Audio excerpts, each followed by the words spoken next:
Hi, I'm Trevor Smith, and I'm a comprehensive ophthalmologist and the founder of digitalglaucoma.com. I have my iCare device here and just wanted to give you a run through on how to take a pressure. Once you already have your measurements for your forehead and your cheek, the troubleshooting video is the best way to figure out if you're too far or too close. And once you have that information though, you can kind of jump right in each time you take your pressure. So let me show you how to do that. Just as a reminder, you turn the device on by holding down the power button just for about a second or two. Just hold down that one button. There's two buttons, this one, and then this is the take the measurement button, or you might think of it as just like the go button.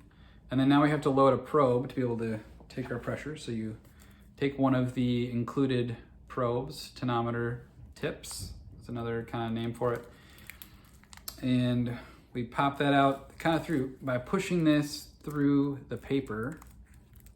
That's the easiest way to do it. You can peel from the top, it's just a little trickier for your fingers. And then you take the cap off, and I'm right-handed, so I like to hold it with my left and kind of, you pour the probe into this spot here, and that'll fall out if you just kind of tip it upside down. But once I click the measurement button, this kind of jitters around and then it's good to go, and it also lights up so you know it's magnetized. It also gives you another hint here by giving you the play button for the measurement. So in order to take an accurate measurement, this has to be straight on towards the eye. And it's pretty easy to do actually once you've done it a couple times, but you'll know if it's straight on, just like this camera is looking at it. My eye will look straight at it when I try to take a measurement like this.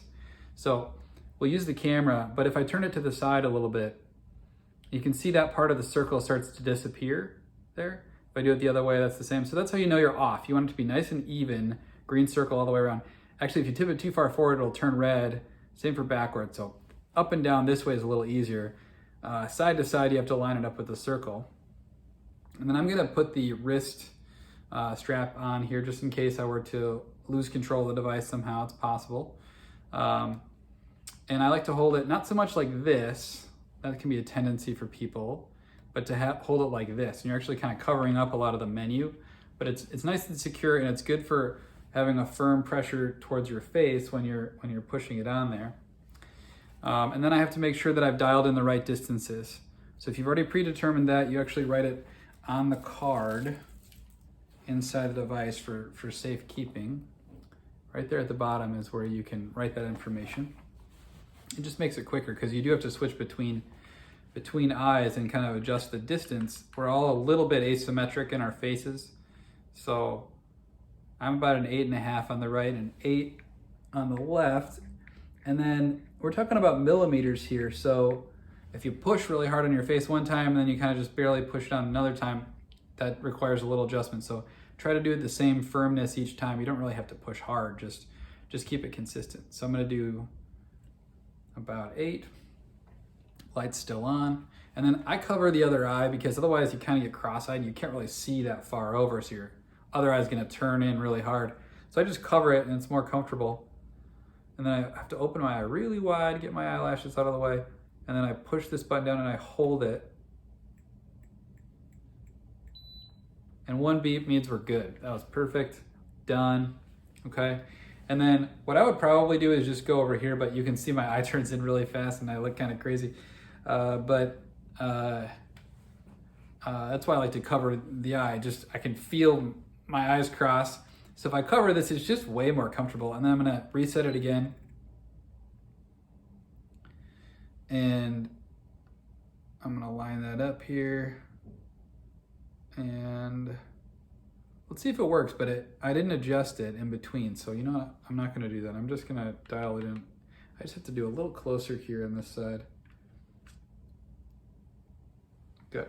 And you would refer to your measurements from before. So I'm gonna cover again, and then holding it with the proper hand technique, lining up the circle, and opening my eye nice and wide, holding it down, making a funny face. That happens automatically. I got one beep, so we're good. We got both sides, and that little adjustment I made was important to make sure that was accurate. So to take this probe out, it's okay to take it out without turning off the device. It doesn't do any harm. It's not a big deal. You'd have to reload it. But if you turn it off and you just turn it off by holding the power button here, you know, maybe that saves a teeny tiny little bit of battery, but it'll actually turn off automatically after a minute or two. And then you can just take this probe out and throw it away. So that is how you get pressures. On the video here, we're at just a few minutes. If I was to kind of do that more at a regular pace, you could probably get a measurement on each side in 2 minutes twice over. So 2 measurements on each side, I guess is what I mean. Would be about a couple minutes. So about a minute for taking a pressure on each side, but you have to get it out and you have to do some adjustments. So it's not too bad though. If you're doing a lot of these measurements throughout the week, you know, it's not something you want to be doing all day long, every week of your life, but if you're making adjustments in medications, if you're looking towards a procedure, or if you're getting some baseline measurements, really trying to get to the bottom of what do your eyes look like even outside of the clinic, that's the whole idea. It really just completely changes the picture for your physician to the degree where you're saving vision. And that's why we're doing what we're doing. And thank you for tuning in. If you have any questions, reach out to us at info@digitalglaucoma.com. We are happy to answer your phone calls as well. And there's a phone number on the website. We'll look forward to hearing from you. Take care. Thanks.